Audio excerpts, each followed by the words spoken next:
Así inicia Es Noticia, noticia en profundidad. Qué placer acompañarles. Soy Tatiana Pérez, les saludo desde nuestra sede central en Caracas, en Venezuela. A partir de este momento, en la próxima hora, tenemos 3 temas que son noticia. Lo vemos en titulares en Noticia Brasil.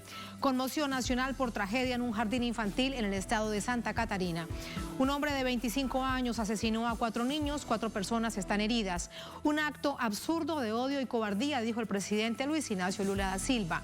Este tipo de ataques se han incrementado en los últimos años. ¿Cuáles son las razones? Lo exploramos.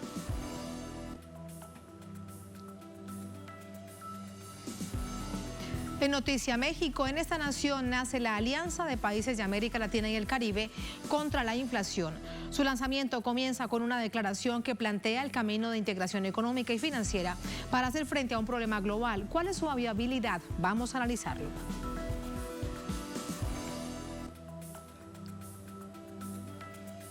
En Noticia Israel, varias naciones del mundo árabe condenan el ataque de fuerzas israelíes contra feligreses dentro de la mezquita de Al-Aqsa en Jerusalén. Cientos de personas quedaron heridas por los gases lacrimógenos y golpes con palos que les dio el ejército. Se trata de otra provocación de Israel a naciones vecinas a costa del pueblo palestino. Lo analizamos.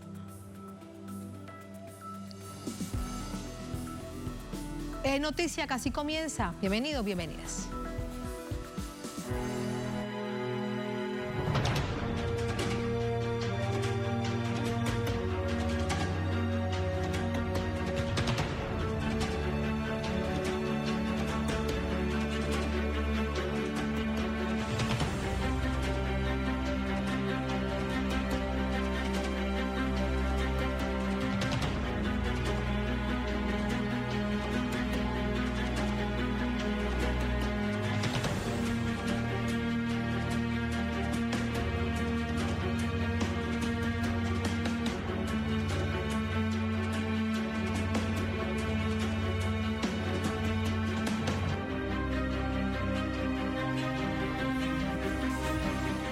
En Noticia Brasil, en menos de 10 días esta nación sufrió 2 ataques violentos contra escuelas que acabaron con la vida de profesores y de sus alumnos. Nuestro equipo en Sao Paulo indagó sobre la estructura por detrás de estos incidentes. Este miércoles, un hombre de 25 años invadió con un hacha pequeña una guardería de Blumenau en Santa Catarina y asesinó a 4 niños e hirió a otro de gravedad. Luego se entregó a la policía. 10 días antes, en Sao Paulo, un alumno de 13 años mató con un cuchillo a su profesora y otras 3 resultaron heridas. El ministro de Derechos Humanos, Silvio Almeida, rompió el protocolo ante la preocupación por los sucesos. ¿Qué vamos a esperar? ¿Llegar al nivel de Estados Unidos, que es un país modelo para mucha gente por ahí? ¿Vamos a esperar a llegar a 300 ataques por año en las escuelas? Con esa gente haciendo cultura de las armas, con esa gente queriendo dar un golpe de Estado en Brasil, queriendo que las personas mueran de hambre y que los niños y adolescentes no tengan futuro. Yo no me conformo con eso. Una semana antes del asesinato en Sao Paulo, el culpable había realizado una agresión racista contra un compañero. Durante la invasión en la escuela, utilizó una máscara de calavera tradicional entre movimientos neonazistas estadounidenses, también usada por asesinos en la masacre en una escuela de Suzano en el año 2019. El gobierno de Bolsonaro afectó todas las camadas de la sociedad, inclusive niños y adolescentes, radicalizándolos y llevándolos a ese tipo de ataques que ya veíamos en países donde la polarización es una costumbre y ahora llega a Brasil con mucha más fuerza y violencia. La escuela del incidente es uno de los ejemplos de los recortes sobre el presupuesto en la educación del estado de Sao Paulo, donde ya no existe el mediador, una figura que tenía formación específica y recursos para actuar de manera colectiva e individual en la asistencia ante conflictos.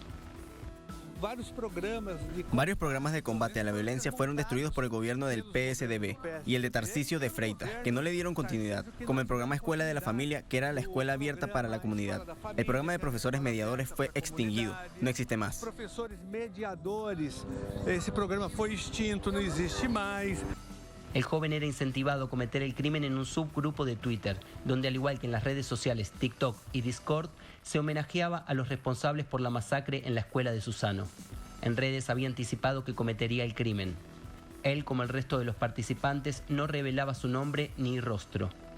La red social no respondió a los cuestionamientos. Desde enero, la tarea que era de un asesor de prensa pasó a ser una respuesta automática, con un emoji de excremento.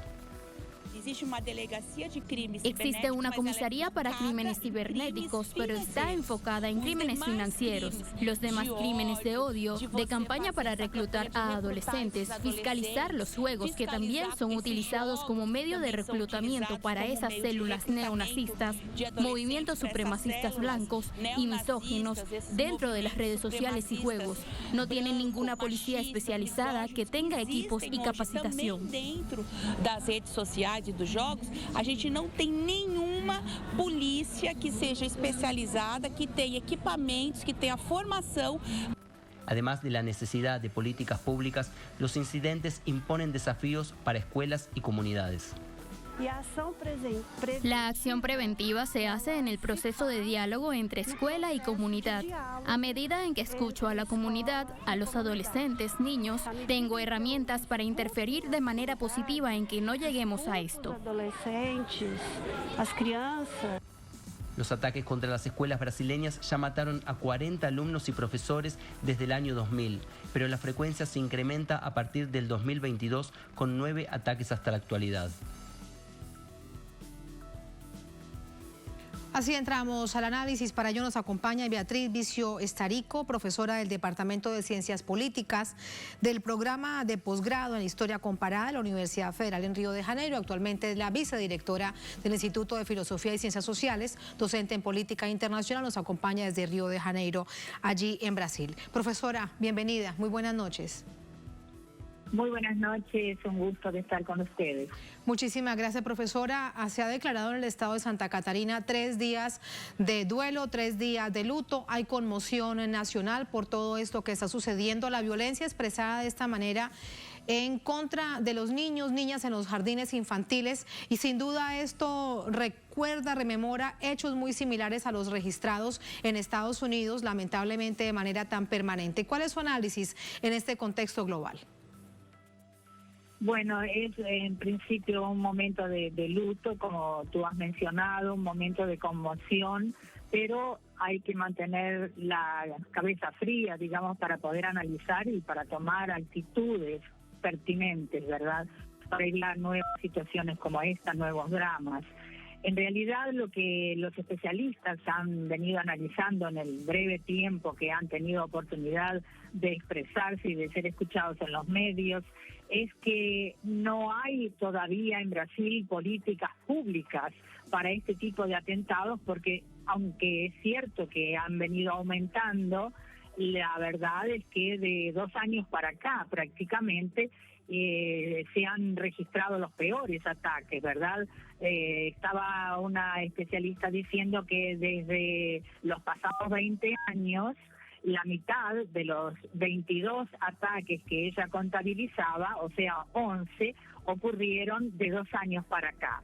Y esto significa que, decía esta especialista, que la policía, las autoridades todavía no han conseguido desarrollar mecanismos interpretativos y las medidas consecuentes para poder estar realmente preparadas y sobre todo en la prevención, lo que significa también una, digamos así, una especie de diálogo permanente con las autoridades municipales, con las que en este caso más directamente con los que son responsables por las escuelas, pero algo ya se ha podido digamos así, mostrar algunos vínculos, ¿verdad? Ya se han podido mostrar no solo con lo que ha venido pasando en Estados Unidos, sino también con actitudes que se repiten en otras partes del mundo. Y de cierta forma, lo que se ve es que se ha generado, y las redes sociales en este sentido mucho han contribuido, una especie así de red que afecta mucho sobre todo a los adolescentes, en donde se estimula una masculinidad, adolescentes blancos en particular, una masculinidad tóxica que le han llamado, ¿no? O sea que para una afirmación masculina hay que ser violento, hay que usar expresiones muy fuertes, no se puede permitir ningún tipo de sentimiento asociado a lo femenino. Y bueno, además de estas cuestiones en la índole personal, hay también teorías conspiratorias, una exaltación del racismo, una intransigencia con lo que no se consideran los comportamientos, comillas, normales. En este sentido, por lo tanto, hay mucha carga de agresividad contra la mujer. Los feminicidios han aumentado también de forma muy considerable desde la pandemia para acá. Ni siquiera, bueno, imaginemos también lo que significa esto contra la población LGBT, otros grupos minoritarios, indígenas también. En fin, entonces hay una especie de producción comportamental que tiene estos ingredientes variados que mezclan racismo, intolerancia, esto que a veces es llamado de la masculinidad tóxica, y claro, el uso y abuso de la violencia en todas las formas. Esto evidentemente en Brasil tuvo un momento de auge durante el gobierno Bolsonaro, porque se estimuló extremadamente el uso de armas de fuego, particularmente los clubes de tiro. No es el caso de este ataque, que ha sido con un hacha, ¿verdad? Y una agresión muy, muy fuerte, la verdad, pensar lo que significa un hacha contra niños de 5 a 7 años, ¿verdad? Es de una brutalidad, de una inhumanidad que cuesta un poco entender, ¿no? Aunque el gobernador dijo que era un susto psicótico del agresor, pero aún así, en realidad se ha venido a comprobar en lo que todavía es un gran enigma de las motivaciones, pero que este sujeto tiene antecedentes en la policía y antecedentes de ataques violentos en su pasado, ¿no? Sí, profesora, y a esta lista que usted suma acerca de el contexto en el que se da esta agresión tan brutal en contra de estos niños de 5 o 7 años, hay profesores también, uno de ellos gravemente heridos. Los grupos neonazis que tienen evidentemente nicho dentro de grupos de redes sociales o grupos de WhatsApp u otras formas de carácter virtual, ¿qué incidencia tiene esto?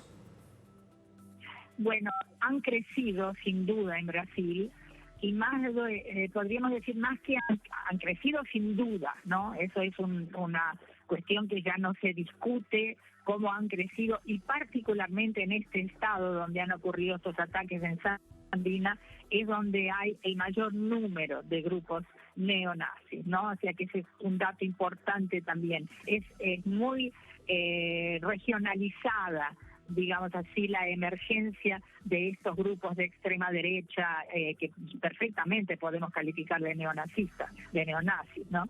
Pero digamos que hay, además de una ideología neonazista, hubo todo un espacio que se permitió de expresión pública de este tipo de mentalidad, sin ningún entrave, digamos, ¿verdad? Ahora es que se empieza a comprender que el no haber tenido una política más definida para limitar por lo menos la posibilidad de la exacerbación de este discurso de odio, ¿no? Que durante años, todo este último periodo del gobierno anterior no tuvo restricciones, al contrario, ¿verdad?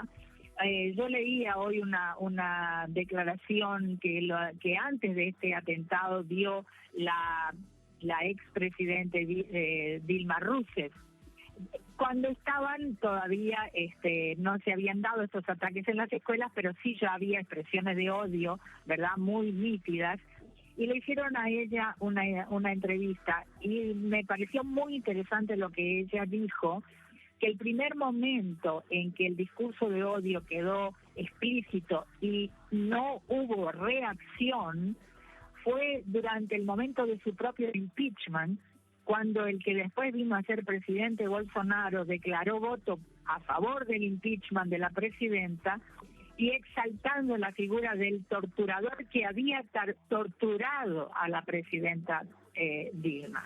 Entonces yo creo que muy oportunamente ella dijo en esta entrevista, la primera manifestación de odio que tuvimos y que nadie tomó medidas para cohibir, para que no fuera un ejemplo a ser imitado, fue esa. Y nos callamos y la justicia se cayó y de ahí en adelante esto fue en un crecimiento que ahora estamos viendo las dramáticas consecuencias que han tenido, ¿no? Las dramáticas. Importante. Sí, es muy importante. De hecho, ¿de qué manera o cómo olvidarlo? Porque se dijo esto por parte del expresidente Bolsonaro, en ese entonces era congresista, en una transmisión que estaba en vivo para todo el mundo y algunos incluso le aplaudieron. Vaya situación tan dramática. Profesora, quédese con nosotros, ya seguimos con el análisis, vamos hasta Sao Paulo con nuestro compañero de labores, Nacho Lemos, para conocer acerca de todo esto, lo que ha sucedido durante la jornada y más reacciones. Sobre todo, si ya, Nacho, muy buenas noches. Hay decisiones por parte del gobierno federal. Así es, Tatiana, buenas noches. Reacciones, en principio, la primera fue de Lula da Silva, el presidente brasileño, que calificó como una atrocidad lo que ocurrió en Blumenau, en el estado de Santa Catarina, con el asesinato de 4 niños por una persona de 25 años que invadió esa escuela en Blumenau.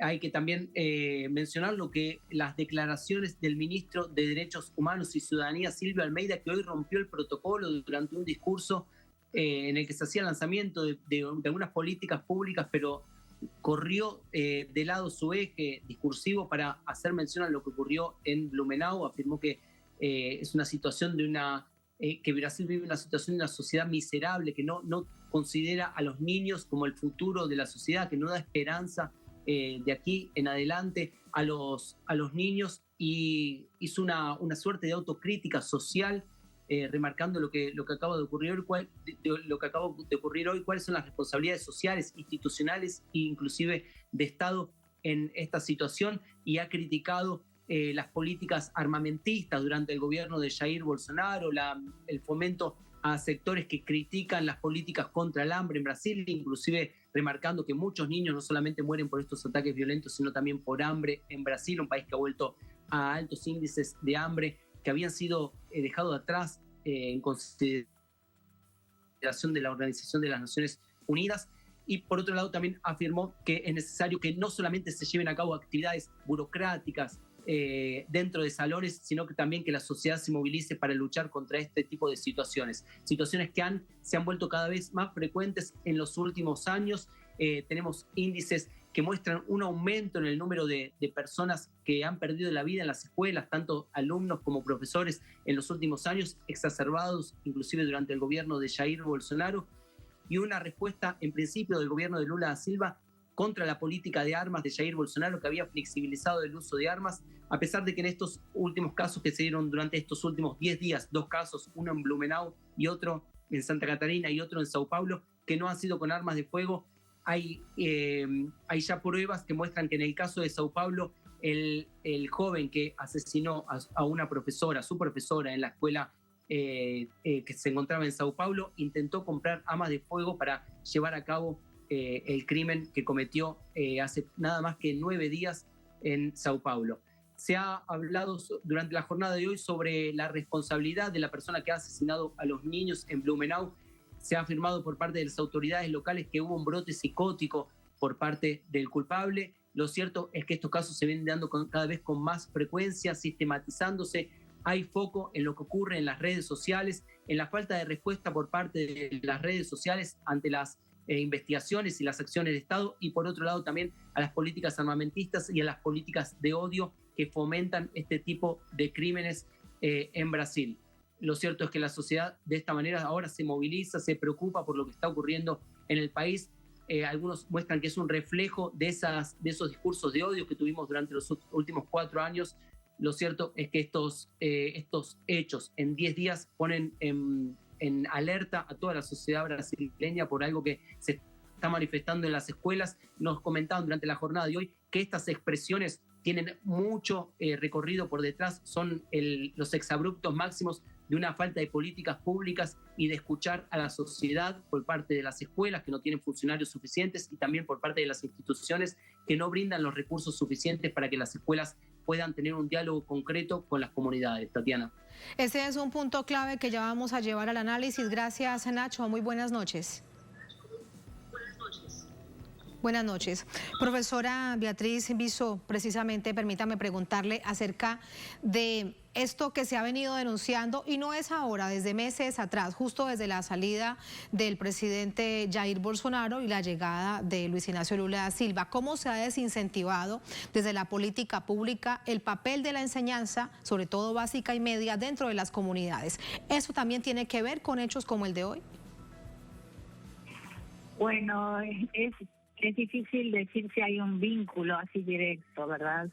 Pero lo que sin duda es un desafío para adelante. Yo no sé si necesariamente tenemos que mirar hacia atrás.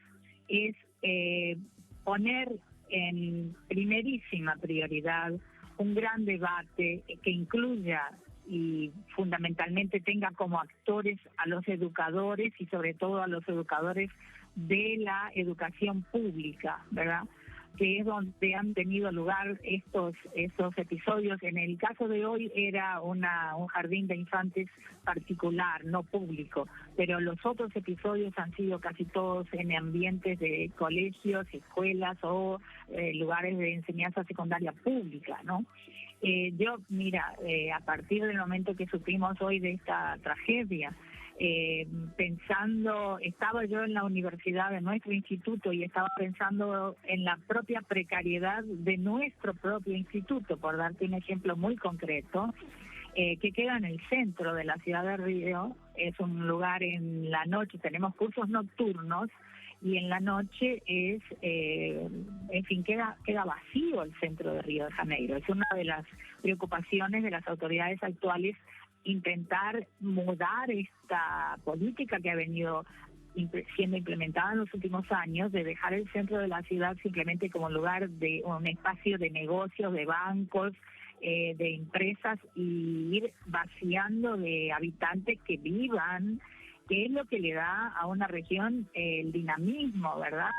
Y bueno, nuestros cursos nocturnos que están en este ámbito de un centro que se ha ido vaciando de presencia humana en la noche. Imagínate, yo veía lo que tenemos son tercerizados los funcionarios de seguridad que tenemos en la puerta de nuestro edificio. 3 personas tercerizadas que si llega un ataque así de este tipo, ¿verdad?, de este tipo que podemos llamar realmente de neonazista, no tienen condiciones de pararlo, ¿verdad? Entonces, el tema, y esto, bueno, en nuestro caso es una universidad, no ha sido exactamente el perfil de los últimos atentados, pero es un tema de prioridad,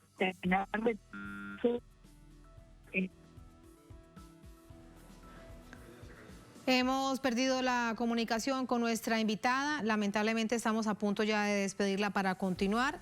Agradecemos a Beatriz Viso Estarico, profesora en el Departamento de Ciencia Política y Programa de Posgraduación en Historia Comparada en la Universidad Federal de Río de Janeiro. En todo caso, hemos escuchado atentamente su análisis y lo que observamos es que lo que hay por delante en el gobierno del presidente Luis Ignacio Lula da Silva es un gran desafío para que estos hechos no se registren más en esta nación. Así vamos a la primera pausa en esta emisión de Es Noticia. Al volver en Noticia México, en este país nace la Alianza de Países de América Latina y el Caribe contra la inflación. Su lanzamiento comienza con una declaración que plantea el camino de integración económica y financiera para hacer frente a un problema global, la inflación. ¿Cuál es su viabilidad? Vamos a analizarlo. Al volver, estamos en Es Noticia.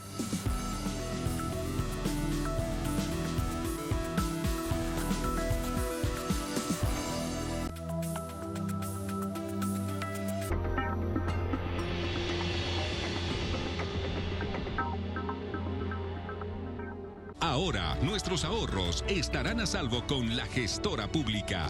Hace 26 años, los fondos de pensiones se privatizaron en Bolivia. Desde entonces, las AFPs cobraron 4 comisiones mensuales por el servicio de administración de los ahorros de bolivianas y bolivianos. Se llevaron del país más de 221 millones de dólares como parte de sus utilidades. Hoy, esta inversión se queda en nuestro país, porque la Gestora Pública velará por nuestros ahorros y cobrará una sola comisión de los aportes mensuales de los asegurados. Buenas noticias. Hoy, los fondos de pensiones están nuevamente en manos de los bolivianos. Y desde junio de este año, los jubilados recibirán un ingreso adicional del 1,31%. Tus ahorros están en buenas manos y seguros con la Gestora Pública, administrado por bolivianos para el beneficio de bolivianos.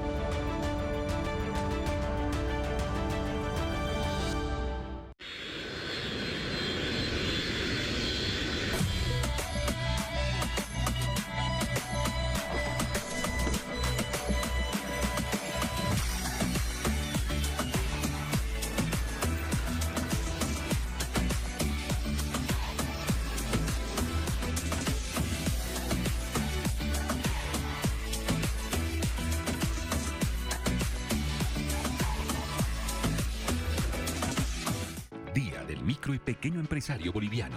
Cuando vemos la variedad de productos que ustedes tienen en oferta para el pueblo boliviano, realmente me siento orgulloso de la micro y pequeña empresa, porque es baluarte de la producción nacional. Esas grandes industrias con producción nacional, sustituir importaciones, dejar de depender del exterior y mostrar al mundo entero que Bolivia sí tiene la capacidad productora y sí tiene la capacidad intelectual de generar una producción en base a los insumos nacionales. ¡Que viva la producción nacional! Compartimos su sentir, exaltamos sus logros y mostramos su realidad. Nuestro enfoque es global y nos mantiene en sintonía con los pueblos. Los países caribeños también reciben nuestra señal. Con entusiasmo seguiremos transmitiendo para ellos, porque somos Telesur, la señal informativa de América Latina y el Caribe.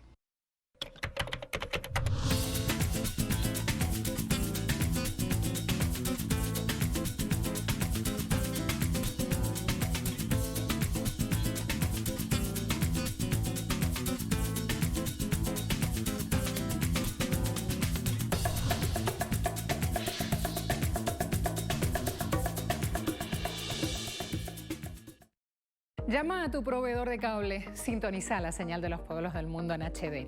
Las noticias no se detienen y nuestro avance tecnológico tampoco. Por eso cambiamos a los satélites IS-34 y IS-14 para seguir junto a vos en español y en inglés.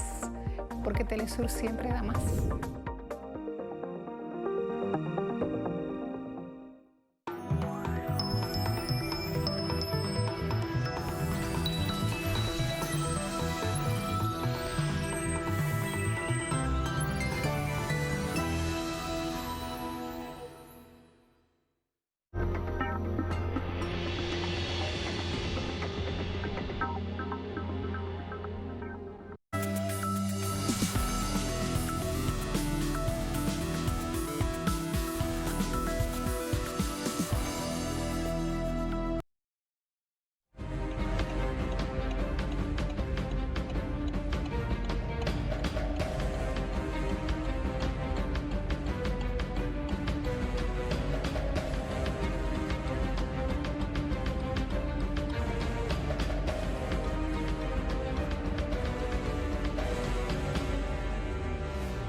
En Noticia México, por iniciativa del presidente de esta nación, Andrés Manuel López Obrador, nace la Alianza de Países de América Latina y el Caribe contra la inflación. Busca promover la estabilidad económica, la seguridad alimentaria de los hogares que hacen vida en nuestra región. Vamos a verlo.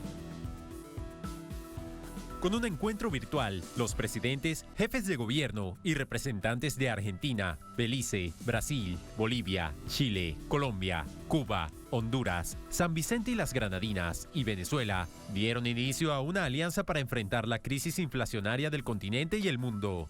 El presidente López Obrador destacó la importancia de contener la inflación para ampliar la capacidad adquisitiva de la ciudadanía. Nosotros estamos, por ejemplo, aumentando como nunca el salario, pero si no controlamos la inflación, pues no logramos mejorar el poder adquisitivo de la gente, el poder de compra.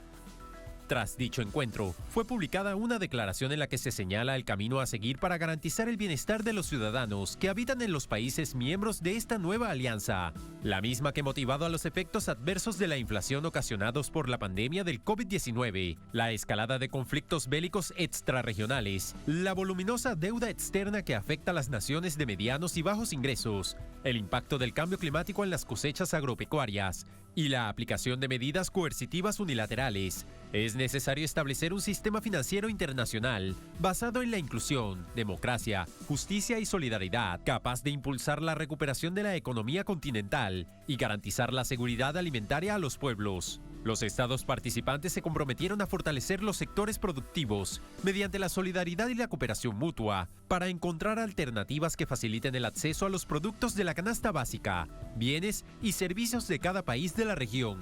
En ese sentido, llegaron a una serie de acuerdos para facilitar las actividades comerciales, con la creación de un grupo de trabajo compuesto por los funcionarios gubernamentales de cada país. Para el 6 y 7 de mayo, se tiene prevista la próxima reunión que tiene como invitados al sector empresarial y agrícola de los países involucrados en esta iniciativa.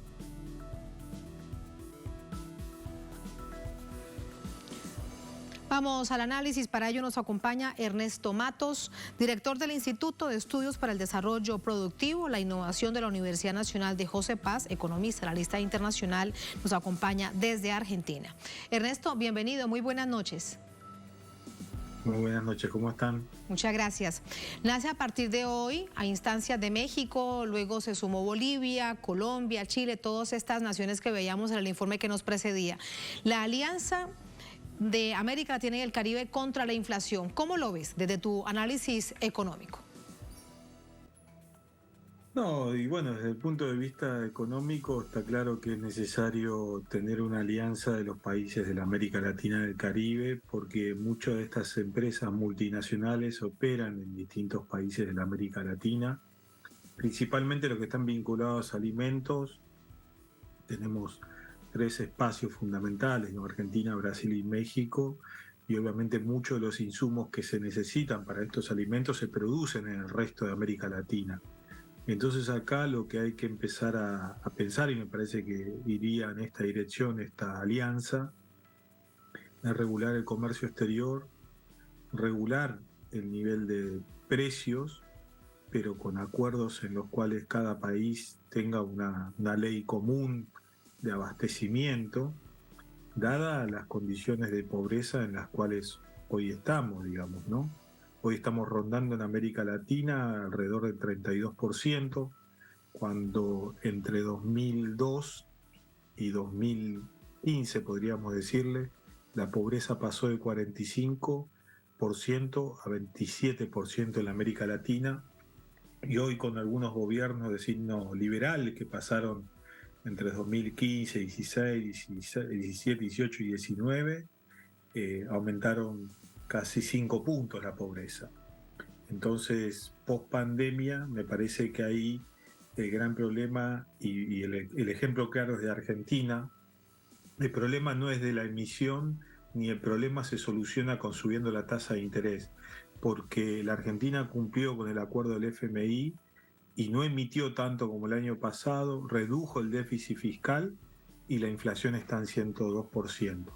Entonces el problema no es monetario, el problema es la estructura productiva de los países de la América Latina, que en muchos casos exportan los alimentos que tienen que ver con la mesa de las familias trabajadoras en la región.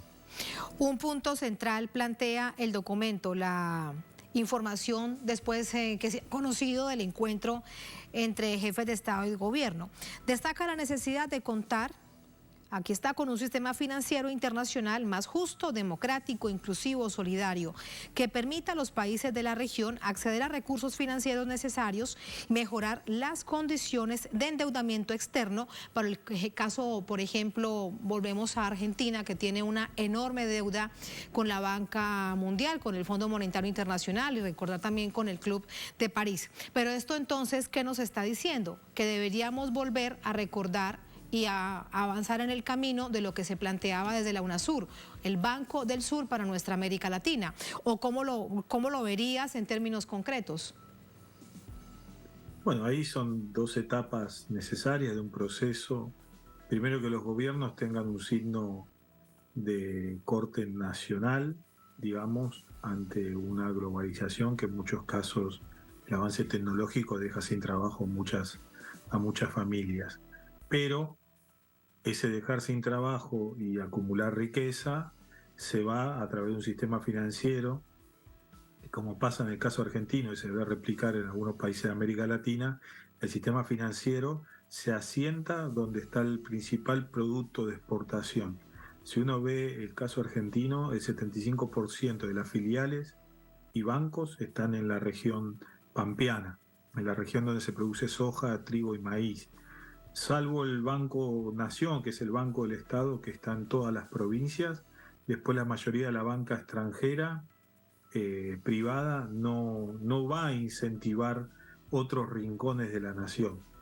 Entonces lo que hay que pensar acá, un sistema financiero que estimule el crédito interno, que una familia se pueda comprar una casa, que una familia no tenga que sacar en cuotas unas zapatillas, pero que ese sistema financiero no esté en función de sacar la riqueza que genera cada uno de los países para llevarla a otros espacios económicos, digamos. Me parece que ahí el Banco del Sur debería ser un regulador, pero también hay que tener técnicos formados en las universidades con esta mirada nacional y de unidad continental para los intereses de la América Latina y no ser personero de intereses foráneos trabajando en lugares como puede ser un Banco del Sur. Claro, para no copiar, dices, por ejemplo, lo que es hoy el Banco Mundial, por ejemplo. Y sí, porque el Banco Mundial nos propone políticas sociales focalizadas, y la realidad es que acá el contexto de pobreza, que después de la pospandemia, no se necesita focalizar, se necesita ayudar a toda la población que se ha caído del mapa y que con trabajos precarios hoy trata de subsistir, y con niveles de pobreza que se había revertido en el periodo 2002, donde estaban Chávez, Evo, Lula, Cristina, Néstor, Lugo, Correa. Digamos, ese periodo se merece un análisis por lo virtuoso que fue en bajar los niveles de pobreza. Después vinieron los Bolsonaro y obviamente llevaron a niveles de pobreza en cada uno, digamos, Lasso, Lenín Moreno, pensemos en cada uno de estos dirigentes, presidentes de países que más de corte liberal conservador están hundiendo la pobreza a los distintos pueblos de América Latina. Y los Duque, por ejemplo, en Colombia. Ahora, esto es una iniciativa que, te lo pregunto además, por supuesto, desde el análisis económico, que debería ir mucho más allá del modelo de desarrollo de cada nación, para que esta llamada de cada ganada, que bien recuerdas, sobre la que hay una gran lección con números claros de cómo se redujo el nivel de desigualdad en el subcontinente más desigual del mundo, por ejemplo, cómo se redujo la pobreza, cómo mejoró producto de la inversión social el nivel de vida de los ciudadanos de nuestra América Latina. Entonces, si tenemos esto, más allá de los modelos de desarrollo social, ¿qué es lo que sobre lo que deberíamos avanzar? ¿Cuál es el gran desafío para que esto realmente pueda aplicarse? Bueno, básicamente estudiar el proceso 2002-2015 de muchos de estos países, que si uno ve los datos de la CEPAL, no solamente se bajó en los niveles de pobreza, sino también los niveles de endeudamiento, y que se logró tener tasas bajas de desempleo en todo lo que sería la UNASUR. Nosotros publicamos algunos artículos con estos datos donde se demuestra claramente que se necesita en una estructura productiva como la de América Latina, la intervención del Estado para que la riqueza no se vaya al exterior y que eso vuelva a reinvertirse. Porque acá el problema central es que la riqueza o se dolariza o se busca sacarla de alguna manera de ese país, pero esa riqueza es generada por la actividad del Estado, la actividad de los trabajadores, y que en muchos casos muchos dirigentes y empresarios prefieren, intervenir buscando personeros que vayan con un discurso con la idea de la libertad, con la idea de la presión impositiva, cuando vemos que en la América Latina, cuando hubo baja la presión impositiva, hubo más desempleo y más pobreza. Entonces me parece que ahí está un poco la enseñanza del proceso de acá al futuro, de lo que se hizo y de lo que se puede mejorar. Dice además acerca de las iniciativas, los pasos que se dan hacia adelante, crear un grupo de trabajo técnico integrado por representantes expertos de cada país. Uno de los planes es para que los productos básicos e insumos, particularmente fertilizantes químicos, orgánicos, que estén identificados en cada uno de los países, puedan apoyar. Y este es un punto fundamental, sobre todo cuando vemos este mundo, no solamente en nuestra América Latina, un mundo en crisis con unos precios de fertilizantes que están realmente por las nubes. Incluso vemos, por ejemplo, la urea que se cotiza en bolsas de valores. ¿Esto es viable? ¿Crees que realmente con la experiencia que tenemos en nuestra América Latina acerca de este intento de procesos de integración ahora enfocados en esto, crees que es viable? Sí, porque se necesita gas para hacer fertilizantes, hay una combinación química donde el gas es fundamental, y hoy la Argentina tiene proyectada en junio tener habilitada Vaca Muerta, y me parece que teniendo una industria química, petroquímica, en general, se va no solamente a poder sustituir el fertilizante que se trae o de China o de Rusia o de Ucrania en algunos casos, en este contexto, digamos, ¿no?, de conflicto que está viendo el mundo, China con Estados Unidos, bueno, el conflicto más conocido de Rusia y Ucrania, pero me parece que la América Latina tiene que buscar un desarrollo armonioso, endógeno y propio, dado el conocimiento claro de los recursos que tenemos. Tenemos cobre, tenemos plata, tenemos zinc, tenemos petróleo, tenemos agua, tenemos la variedad de alimentos que podría autoabastecer en un intercambio más, digamos, bilateral o más entre cada uno de los países. Lo que pasa es que el comercio exterior está dominado por sectores privados que prefieren abastecer a China, a Estados Unidos u otros países de la Europa. Entonces ponen en tensión el desarrollo interno que necesitan cada uno de los países de América Latina. Me parece que ya tenemos experiencia de la CEPAL, de lo que es el desarrollo y el subdesarrollo, y solamente hay que retomar estas cuestiones teóricas para darnos cuenta que la estructura productiva tiene que estar en función del mercado interno y no de un mercado externo exclusivamente. Así que lo tenemos todo para avanzar, que así sea. Gracias, Ernesto, por el análisis. Muy buenas noches. Buenas noches. Buenas noches, muchas gracias. Así vamos a la última pausa en esta emisión de Es Noticia. Al volver en Noticia, Israel. Varias naciones del mundo árabe condenan el ataque de fuerzas israelíes contra feligreses dentro de la mezquita de Al-Aqsa en Jerusalén. Cientos de personas quedaron heridas por los gases lacrimógenos y los golpes con palos producidos por el ejército. Se trata de otra provocación de Israel a naciones vecinas a costa del pueblo palestino. ¿Qué es lo que está pasando? Vamos a profundizar en ello al volver en Es Noticia.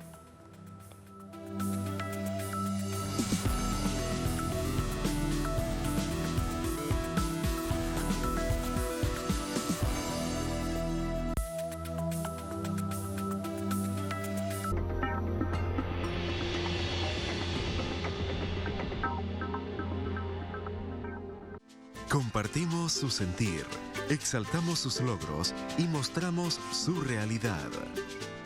Nuestro enfoque es global y nos mantiene en sintonía con los pueblos. Los países caribeños también reciben nuestra señal. Con entusiasmo seguiremos transmitiendo para ellos, porque somos Telesur, la señal informativa de América Latina y el Caribe.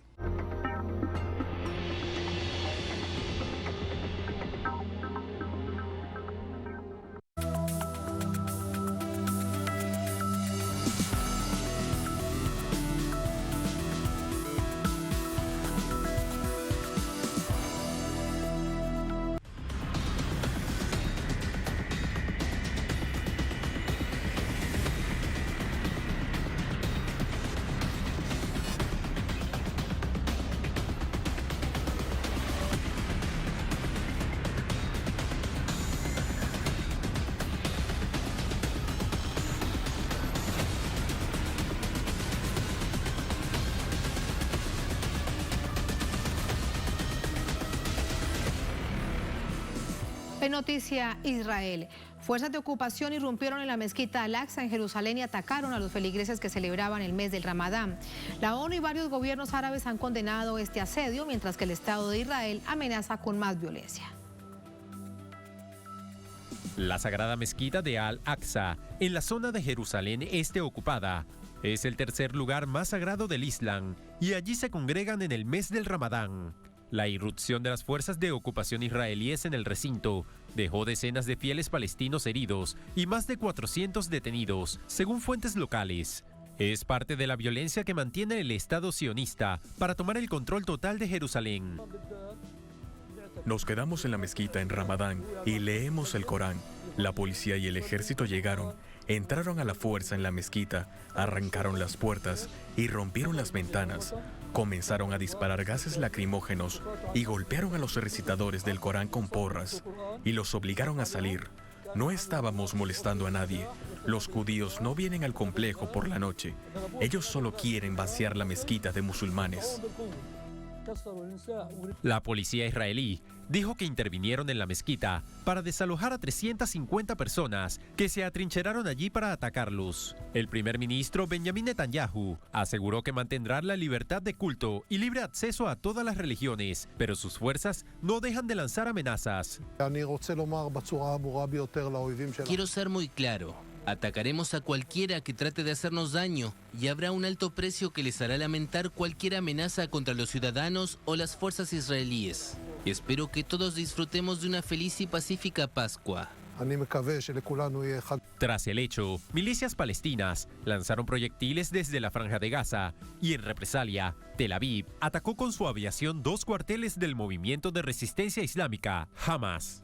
La ONU emitió un comunicado en rechazo a la actuación de ambas partes en el templo, la golpiza contra palestinos por parte de las fuerzas israelíes y el supuesto almacenamiento y uso de fuegos artificiales y rocas por parte de palestinos que se defendían. La Liga Árabe condenó la redada, el ataque a los fieles y los arrestos.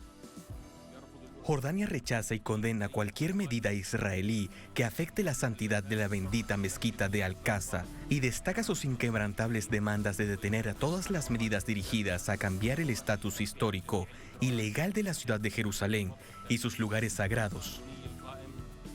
La mezquita de Al-Aqsa se encuentra bajo un acuerdo de statu quo, administrada por Jordania desde el Tratado de Paz de 1994 con Israel, figura que la ocupación quiere borrar. Este templo y la Puerta de Damasco son quizás los únicos espacios públicos que les queda al pueblo palestino en todo Jerusalén, donde la ocupación israelí constantemente criminaliza su presencia. El lugar está protegido por las normas del derecho internacional humanitario a través del Cuarto Convenio de Ginebra, donde se establece que los asentamientos israelíes en los territorios ocupados son ilegales. Sin embargo, el sionismo irrespeta de manera permanente todo acuerdo que busque la autodeterminación del pueblo palestino. La violencia es la mayor expresión de su negación ante los ojos del mundo. Ante los ojos del mundo, vamos con el análisis. Para ello nos acompaña Pablo Jofré Leal, periodista, analista internacional, docente, escritor, autor de los libros de La dignidad vive en el Sahara y sobre el pueblo saharaui, Palestina, crónica de la ocupación sionista. Nos acompaña desde Santiago de Chile. Pablo, bienvenido. Buenas noches. ¿Cómo estás? Tatiana, muchas gracias por el llamado. Un gran abrazo. Muchas gracias. Literalmente lo que vimos, además las imágenes son clarísimas, el ejército de Israel dentro de la mezquita Al-Aqsa, lugar sagrado del Islam, en el mes del Ramadán, molieron a palo al pueblo palestino. Si hay alguna explicación desde la geopolítica, porque desde lo humano evidentemente no se entiende, ¿cuál podría ser? Ninguna, Tatiana, más que continuar con la ocupación, la colonización, con la judaización de Al-Quds, de Jerusalén, con la sionización del conjunto de Palestina, es el dar en el gusto a las promesas efectuadas por Benjamín Netanyahu a los grupos más extremistas que conforman su coalición de gobierno. Es difícil decir los grupos extremistas de las coaliciones de gobierno de Israel, porque en general todas las administraciones del régimen sionista han sido extremistas, violentas, pero esta en especial está conformada por grupos absolutamente extremistas, terroristas, incluso uno de ellos, Itamar Ben-Gvir, por ejemplo. El propio ejército de ocupación israelí le negó la posibilidad de hacer el servicio militar por la radicalidad y la violencia que él expresa constantemente. Es un colono que representa un grupo político que es aliado fundamental de Netanyahu. Desde la geopolítica no hay ninguna explicación posible frente a esta bestialidad, frente a estos crímenes que hemos observado, y donde nuevamente eso que llaman comunidad internacional cierra los ojos, no escucha y se dedica a ciertas denuncias muy parciales, ¿no? O absolutamente manipuladas, que tergiversan, Tatiana, el asunto. La BBC de Londres, por ejemplo, hablaba de irrumpen las fuerzas israelíes en la disputada Mezquita Al-Aqsa. ¿Cuándo ha estado en disputa la Mezquita Al-Aqsa si la mezquita es un recinto para los creyentes musulmanes, en la explanada de las mezquitas, el tercer lugar más sagrado del Islam, como bien lo decía la nota? Es decir, que además que el pueblo palestino tiene que soportar los crónicos crímenes y diarios crímenes y asesinatos que comete este régimen nacional sionista, hay también que aguantar las ganas de mandar al tacho de la basura a los diarios, apagar los televisores que muestran este tipo de opiniones absolutamente manipuladoras, desinformadoras y cómplices del régimen israelí. Lo que hemos visto en estos días, Tatiana, es absolutamente increíble desde el punto de vista de la complicidad de esta comunidad internacional. Por mucho menos, la ONU, la Unión Europea, el Parlamento Europeo u otros suelen elevar la voz y exigir sanciones, embargos, mandar tropas. Pero aquí, como se trata de un régimen aliado de Estados Unidos, de Francia, de Gran Bretaña, de Alemania, simplemente dan vuelta la cabeza para no ver lo evidente.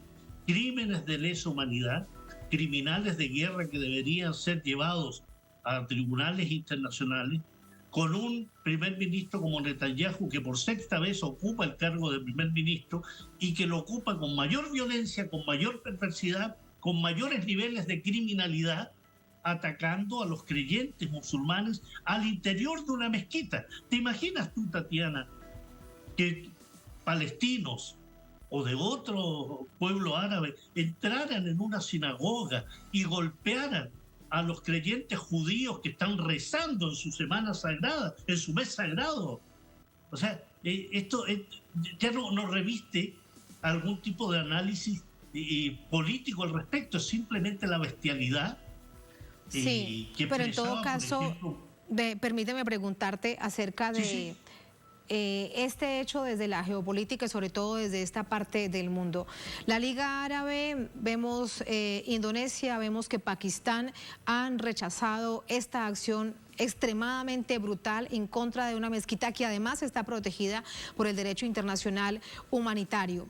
Pero debería pronunciarse en todo su conjunto las naciones del mundo árabe, y esto realmente no sucede, pese a que hay, por ejemplo, distintas acciones desde el punto de vista de la diplomacia o la política que se van reencontrando. Mira, por ejemplo, Irán con Arabia Saudita, que resultaba impensable.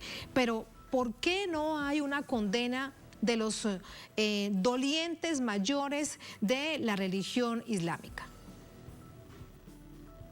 Yo creo que hay una represión en muchísimos países árabes, y si tú haces un recorrido somero por Emiratos Árabes Unidos, Bahrein, Kuwait, Omán, el mismo Arabia Saudí o Jordania, por ejemplo, que tiene un porcentaje de población mayoritariamente palestino, pero sin embargo tienen una condición que los hace absolutamente ser cómplices de este tipo de acciones. Son aliados, son socios, han normalizado y visibilizado sus relaciones con el sionismo. Jordania desde el año 1994, Jordania incluso le arrienda parte importante de un sector cercano al Mar Muerto para que los agricultores israelíes cultiven el territorio palestino. Jordania, que se supone es el custodio de Al-Aqsa, simplemente no hace lo que tiene que hacer, que exigir llamar al Consejo de Seguridad de las Naciones Unidas, exigir sanciones al amparo del capítulo 7 de la Carta de las Naciones Unidas, como lo tendría que hacer la Liga Árabe, pero donde mires vas a encontrar traición, cobardía y normalización de muchos regímenes y monarquías árabes.